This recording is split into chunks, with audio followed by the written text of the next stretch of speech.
We are at advanced base camp of Everest from north side, which is around like 6,400 meters.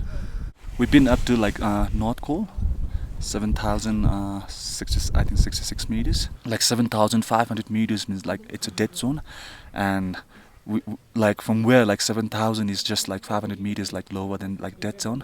Once you get to the dead zone, like even the Sherpas can have like altitude sickness. Regarding my this mountaineering profession, like first thing I do it because like this is from where like I earn bread and butter for my family. For me, like to be honest with you, like I don't have any special desire to climb any special mountains. I do it because this is my profession. And second thing, like being like living in the cities like Kathmandu, like where everything is so polluted and chaotic and everything is so like corrupted. Being back here, like where like things are so flawless, like everything is just so natural, so beautiful, so like so genuine up here. Namaste, I'm Sonam Bhote. I'm from northeastern part of Nepal, a place called Gunsa, nestled in the foothills of Mount Kanchenjunga, which is around the height of like 3,600 meters. I'm an outdoor adventure treks and expedition guide. I have been working in this industry for the past 8 years now, and my life as a climbing Sherpa started in 2005 when I for the first time got a chance to climb the first peak of my life, and it was none other than Mount Everest. Before that, like in 2004, I started as a trekking guide. And then like straight after that in 2005 I got a chance to climb Everest, which was the first mountain. I was very like excited, I was very curious, I was very nervous too, I was very worried because I have never ever done like any climbing before that. I was with some like international expedition team, and like we got to Tingri, and I was still like not able to like point out which is Everest actually.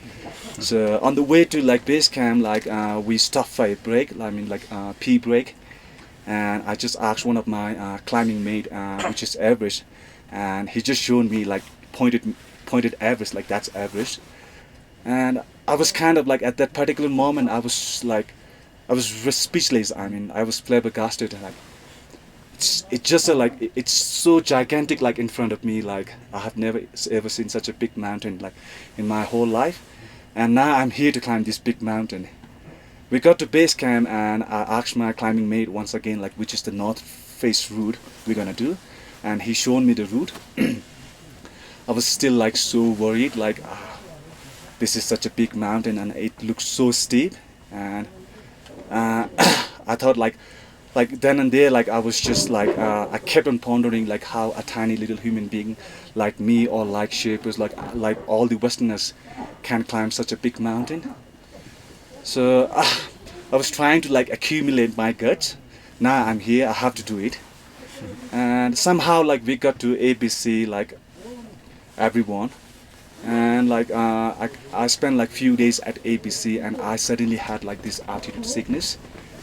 I was severely ill, like I was having pounding headache, like my appetite was completely gone.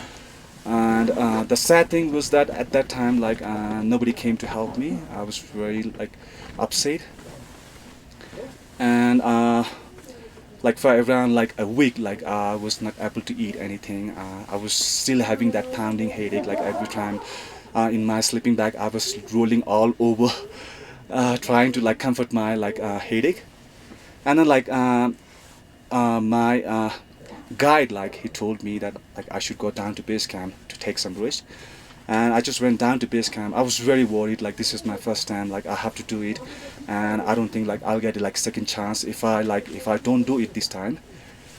And I got to base camp. I spent around like a week at base camp. I like tried to like eat something. I tried to regain my energy, and then like I was fit and fine like after spending like a week at base camp. And I came up to ABC. I was worried. I was like worried about that like nightmare, the headache, the pounding headache. And luckily I didn't have that headache. There were a lady from Japan, like she was around like 60 years old, and she had 3 Sherpas, and I was one among them.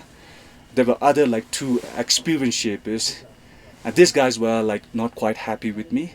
So before we attempt for the summit, like we had a big meeting, and these two like experienced shapers were just trying to like send me back.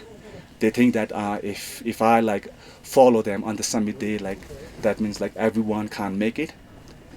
And I was very lucky at that time because like the Japanese lady, she was very generous. She just wanted to have me on the summit day. 13th of May, like we left from base camp in 2005. We got to like North Pole. I was just feeling fine at that time. And the next day when we got to like 7-9, like I was severely ill. I was throwing out like blood. I was having this like pounding headache. And and then like a plan has to change. Like we plan to have a second night at 7-9, which was I think one of our like greatest mistake I think. We spent like second night at 7-9, which has like used some of our oxygen bottle, which was supposed to use on the summit day. And after second night, like I was a little bit, I was able to like coordinate with myself. I was actually like I can walk, I can carry some load, but still I was struggling. I was like having that headache. And we got to A3, and when we got to A3, we realized that we have very limited oxygen. Like with that number of oxygen, like all the like 3 shapers and 1 client can't make it to the summit.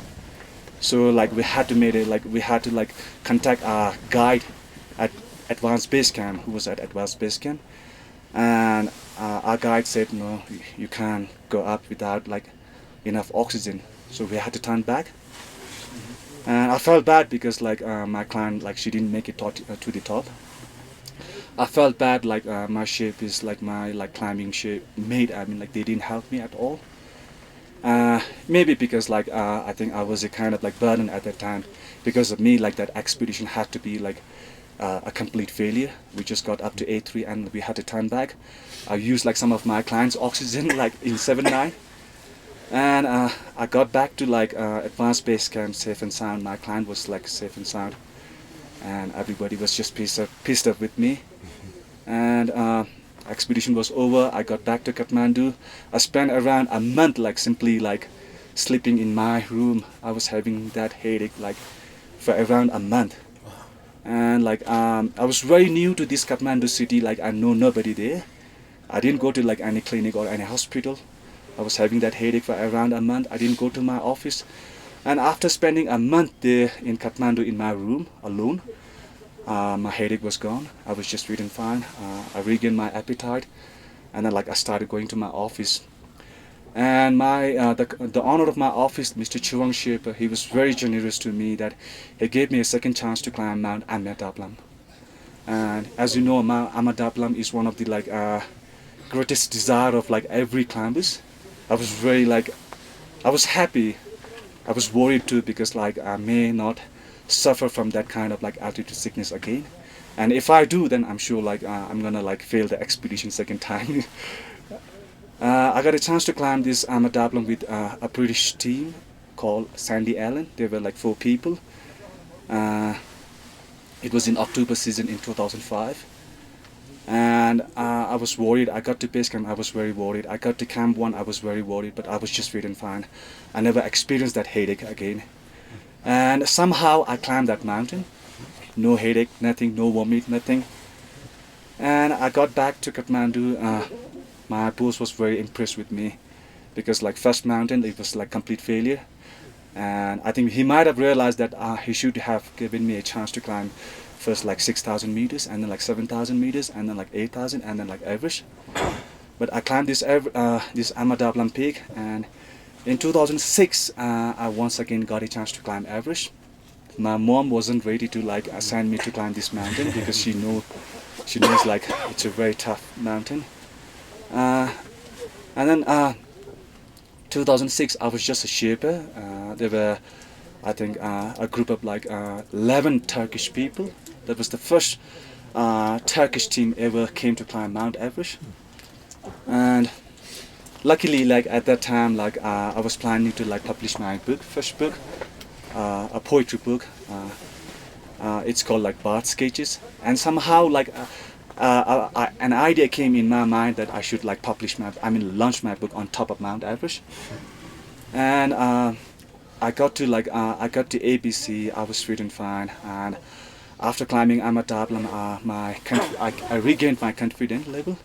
I was quite sure that this time like nothing will go wrong. I will make it. I got to like camp 1. I was carrying like the same amount of load as other Sherpas were carrying. I got to camp 2. I got to camp 3.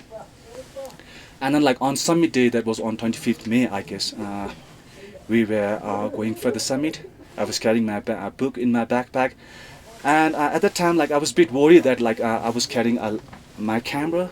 I was worried that it might go flat on the summit because it's very cold up there on the summit. So what I did, like I asked some of my like Sherpa friends like camera and one of my clients' camera. So I was carrying like around like 4 cameras in my backpack, just to hope that like one camera might work on the summit when I'm like launching my book. I got to summit around like 10 o'clock in the morning, and that was a very good decision of mine that I was having like few cameras with me, because some of my cameras didn't work on the summit, and luckily one camera like it worked. So I launched my book on the summit day. I came back to Kathmandu. There was a small like press conference in Kathmandu, and later on like when I was like googling in the internet, like I saw so many news like everywhere, like the BBC, the New York Times, and then like when I was in Kathmandu, I realized that that was the first book ever launched on top of Everest, written by like non-English speaking Sherpa like me. First English book, and and this is how like my life as a Sherpa started in this field. In 2005, like I was completely like I was totally desperate. Like I totally like made up my mind that no, this is not my cup of tea. But like after spending few months in Kathmandu, like a kind of like positive feeling was like time and again like striking me. I'm a Sagittarius. I'm a very optimistic from like childhood, and I know that if she and they can do it, then why can't I? So my optimism has now brought me here. I'm a guide, a complete guide now. I've climbed Everest few times. I've done like few other 8,000 meters peak. Trekking and expedition job in our country or in every country, I think like it's not regarded as a like well respected job. But I think like it does not matter like what you do, but only the thing that matters is like how you do it. I climb mountains not just to be there on the top, but to share my eyes, to fly your emotions miles and miles, and lost in the wilderness of eternal bliss. I climb mountains not just to be there on the top. I composed this poem in 2006 when I was climbing Everest with Turkish team. It's called like Chomalangma. Through the ajar jeep of my snug castle tent, I can lucidly behold thee, embellished with natural finery, sitting aloof in the throne of Valkyrie, honored with the crown of sun, so calm and the embodiment of patience, enduring all those unstable seasons, witnessing the eras of change. She who never ever bowed at that scorching heat, and she who always withstands neck to neck with the freezing cold. She is the pride of our earth and the mother goddess of the snow, Chomalangma. Thank you.